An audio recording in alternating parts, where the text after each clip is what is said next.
Price the lord. ಈ ದಿನದ ದೇವರ ಸಂದೇಶ ಯೆರೆಮೀಯನು ಬರೆದಂಥ ಪ್ರವಾದನೆಯ ಗ್ರಂಥದಲ್ಲಿ 1ನೇ ಅಧ್ಯಾಯದಲ್ಲಿ 19ನೇ ವಚನ.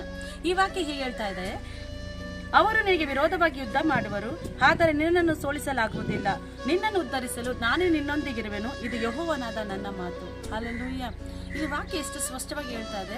ಅವರು ನಿನಗೆ ವಿರೋಧವಾಗಿ ಯುದ್ಧ ಮಾಡುವರು. ಯಾರು ಮಾಡ್ತಾ ಇದ್ದಾರೆ? ಇವತ್ತು ನಮಗೆ ಯಾರೆಲ್ಲ ಬಾಧಿಸ್ತಾ ಇದ್ದಾರೆ? ಯಾರಾದರೂ ನಿಮ್ಮ ಬೆನ್ನಿಂದ ಮಾತಾಡ್ತಾ ಇದ್ದಾರಾ? ನಿಮ್ಮ ಚುಚ್ಚು ಮಾತುಗಳನ್ನು ನೋಯಿಸ್ತಾ ಇದ್ದಾರಾ? ನೀವು ಮುಂದಕ್ಕೆ ಹೋಗೋಕ್ಕಾಗದಂಗೆ ನಿಮ್ಮ ಮಾತುಗಳನ್ನು ನಿಮ್ಮ ಗಾಯಪಡಿಸ್ತಾ ಇದ್ದಾರಾ? ಮುಂದಕ್ಕೆ ಹೋದ್ರು ತಪ್ಪು, ಮಾಡದೇ ಇದ್ರು ತಪ್ಪು, ಏನು ಮಾಡ್ಬೇಕಂತ ಗೊತ್ತಿಲ್ಲ ದೇವರೇ ಅಂತ ಕಷ್ಟಪಡ್ತಾ ಇದ್ದೀರಾ. ಬಟ್ ದೇವ್ರ ವಾಕ್ಯ ಹೇಳ್ತಾ ಇದೆ, ಅವರು ನಿನಗೆ ವಿರೋಧವಾಗಿ ಯುದ್ಧ ಮಾಡುವರು, ಆದರೆ ನಿನ್ನನ್ನು ಸೋಲಿಸಲಾಗುವುದಿಲ್ಲ.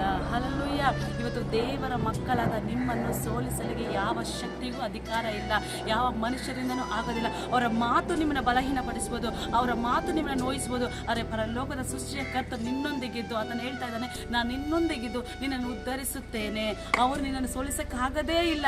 ಇದು ಯೆಹೋವನ ಮಾತು, ಮನುಷ್ಯರ ಮಾತಲ್ಲ. ಮನುಷ್ಯರ ಮಾತು ಗಾಯಪಡಿಸ್ಬೋದು, ಮನುಷ್ಯರ ಮಾತು ಬೀಳಿಸ್ಬೋದು, ಮನುಷ್ಯರ ಮಾತು ಮುಂದಕ್ಕೆ ಒಂದು ಸ್ಟೆಪ್ ಹಿಡ್ದಂಗೆ ಮಾಡ್ಬೋದು. ಆದರೆ ದೇವರು ಹೇಳ್ತಾರೆ, ನನ್ನ ಮಾತು, ನಾನು ನಿನ್ನೊಂದಿಗಿದ್ದೇನೆ, ನಿನ್ನನ್ನು ಉದ್ಧರಿಸಲಿದ್ದೇನೆ, ನಿನ್ನನ್ನು ಎಬ್ಬಿಸಲಿದ್ದೇನೆ, ನಿನ್ನನ್ನು ಜಯ ಕೊಡುವವರೆಗೂ ನಾನು ನಿನ್ನೊಂದಿಗಿದ್ದು ನಿನ್ನ ಒಳ್ಳೆ ಸ್ಥಾನಕ್ಕೆ ತರ್ತಾರೆ ಎಂಬುದಾಗಿ ದೇವರು ವಾಗ್ದಾನ ಕೊಡ್ತಾರೆ. ಹೌದು ದೇವ ಮಕ್ಕಳೇ, ಮನುಷ್ಯರ ಮಾತಿಗೆ ಭಯಪಡಬೇಡಿ. ಲೋಕದ ಅಧಿಪತಿ ಸೈತಾನ ಆಗಿದ್ರು ಕೂಡ ದೇವರ ವಾಕ್ಯ ಹೇಳ್ತದೆ, ನೀವು ಲೋಕಕ್ಕೆ ಸೇರಿದವರಲ್ಲ, ನೀವು ಪರಲೋಕಕ್ಕೆ ಸೇರಿದವರು. ನೀವು ಪರಲೋಕಕ್ಕೆ ಸೇರಿದವರ ನಿಮಿತ್ತವಾಗಿ ಸೈತಾನ ಅನೇಕ ಮನುಷ್ಯನ ಎಬ್ಬಿಸಿ ನಿಮ್ಮ ಹಿಂದೆ ಮಾತಾಡಂಗಿಯೋ, ನಿಮಗೆ ಚುಚ್ಚು ಮಾತಾಡಂಗಿಯೋ, ನಿಮ್ಮ ಬೆಳವಣಿಗೆ ನೋಡಿ ಮಾತಾಡಂಗೆ ಮಾಡ್ತಾ ಇರ್ತಾನೆ. ಅವರ ಕುರಿತಾಗಿ ಚಿಂತೆ ಪಡಬೇಡಿ. ಇಡೀ ಆಕಾಶ ಭೂಮಿಯನ್ನು ಸೃಷ್ಟಿ ಮಾಡಿದ ಸೃಷ್ಟಿಯ ಕರ್ತನು ನಿಮ್ಮೊಂದಿಗಿದ್ದು ಜಯವನ್ನು ಕೊಡಲಿಕ್ಕಿದ್ದಾನೆ.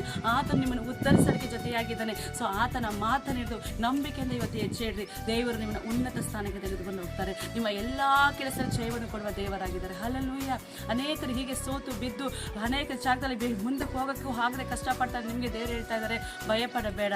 ಮನುಷ್ಯ ನಿನ್ನೇನು ಮಾಡೋಕ್ಕಾಗಲ್ಲ, ದುರಾತ್ಮ ನಿನ್ನೇನು ಮಾಡೋಕ್ಕಾಗಲ್ಲ. ಅದನ್ನು ಹಾಕಿ ತುಳಿಯುವಂಥ ಬಲ ನಿನ್ನಲ್ಲಿ ನಾನು ಕೊಟ್ಟಿದ್ದೇನೆ. ಧೈರ್ಯದಿಂದ ಹೆಜ್ಜೆ ಇಡು, ನಾನು ನಿನ್ನ ಕೈ ಹಿಡಿದು ನಿನ್ನನ್ನು ಉದ್ಧರಿಸುತ್ತೇನೆ. ನೀನು ಮಾಡುವಂಥ ಕೆಲಸದ ಜಯವನ್ನು ಕೊಡ್ತೇನೆ. ನೀನು ಮಾಡುವಂಥ ಇರುವಂಥ ಜಾಗದ ಸಂತೋಷವನ್ನು ಕೊಡ್ತೇನೆ. ನೀನು ಮಾಡುವಂಥ ಎಲ್ಲ ವಿಷಯದಲ್ಲೂ ಅಭಿವೃದ್ಧಿಯನ್ನು, ಸಂತೋಷವನ್ನು, ಸಮಾಧಾನ ಕೊಡ್ತೇನೆ. ಮನುಷ್ಯರಿಗಾಗಲಿ ಮನುಷ್ಯರ ಮಾತಿಗಾಗಲಿ ಭಯಪಡಬೇಡಿ. ಯಾಕಂದರೆ ಇಡೀ ಲೋಕವನ್ನು ಸೃಷ್ಟಿ ಮಾಡಿದ ಸೃಷ್ಟಿಯ ಕರ್ತನು ನಿಮ್ಮ ಪಕ್ಕದಲ್ಲಿದ್ದಾರೆ. ಹಲ್ಲೆಲೂಯಾ.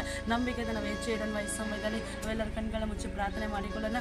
Thank you lord. ಕರ್ತನೆ, ಯಾರೆಲ್ಲ ಸ್ವಾಮಿ ಮನುಷ್ಯರು ಗಾಯಪಡಿಸ್ತಾ ಇದ್ದಾರೆ, ಮನುಷ್ಯರ ಮಾತುಗಳು ಚುಚ್ಚುತ್ತಾ ಇದೆ, ಮನುಷ್ಯರ ಮಾತುಗಳು ಮುಂದಕ್ಕೆ ಹೋಗಕ್ಕೆ ಬಿಡ್ತಾ ಇಲ್ಲ, ಮನುಷ್ಯರ ಮಾತುಗಳು ನಮ್ಮ ಬೆನ್ನ ಹಿಂದೆ ತುಂಬ ಕಾಡಿಸ್ತಾ ಇದೆ ದೇವರೇ. ಅದರ ನಿಮಿತ್ತವಾಗಿ ನಾವು ಯಾರು ಜೀವನ ಕಾಲಕ್ಕಾಗ್ತಲ್ಲ ಅಂತ ಹೇಳುವಂಥ ಪ್ರತಿ ಒಬ್ಬರನ್ನು ಏಸಪ್ಪ ನಿಮ್ಮ ಹಸ್ತಕ್ಕೆ ಒಪ್ಪಿಸಿಕೊಡ್ತೇನೆ ರಾಜ. ಅಪ್ಪ, ಅವರನ್ನು ಮುನ್ನಡೆಸುವವರು ಮನುಷ್ಯರೆಲ್ಲ ಕರ್ತಾರೆ. ಇಡೀ ಲೋಕವನ್ನು ಸೃಷ್ಟಿ ಮಾಡಿದ ಸೃಷ್ಟಿಯ ಕರ್ತನ ಸ್ವಾಮಿ. ಅಪ್ಪ, ನೀನಿರೋ ಪ್ರತಿಯೊಬ್ಬರ ಜೊತೆಯಾಗಿದ್ದು ಅವರ ಎಲ್ಲ ಕೈ ಕೆಲಸವನ್ನು ಕರ್ತಾನೆ. ನೀನು ಆಶೀರ್ವದಿಸು ಸ್ವಾಮಿ ರಜ ಕರ್ತಾನೆ. ಅನೇಕರ ಮೇಲೆ ದೇವರ ಬೆಂಕಿ ಅಭಿಷೇಕ ಹಿಡಿದು ಬರ್ತಾರೆ. ರೈಟ್ ನಾವು ರಿಸೀವ್ ಮಾಡಿ ನಿಮ್ಮ ಜಯವನ್ನು ಕಾಣುವಂಥ ಸಮಯವಾಗಿದೆ. ಜಯದಲ್ಲಿ ಹೆಜ್ಜೆ ಇಟ್ಟು ಮುನ್ನೋಗುವಂಥ ಸಮಯವಾಗಿದೆ. ಯೇಸುವೆ, ನೋಡುವಂಥ ಪ್ರತಿಯೊಬ್ಬನು ಮುಟ್ಟಿ ಆಶೀರ್ವಸು. ಬಿಡುಗಡೆ ಉಂಟಾಗಲಿ. ಅವರ ವ್ಯಾಧಿಗಳು, ಅಸ್ವಸ್ಥತೆಗಳು, ಬಲಹೀನತೆಗಳು ಯೇಸು ನಮ್ಮ ತೆಗೆದಾಕಲ್ಪಟ್ಟಿರ್ತಾರೆ ರಾಜ.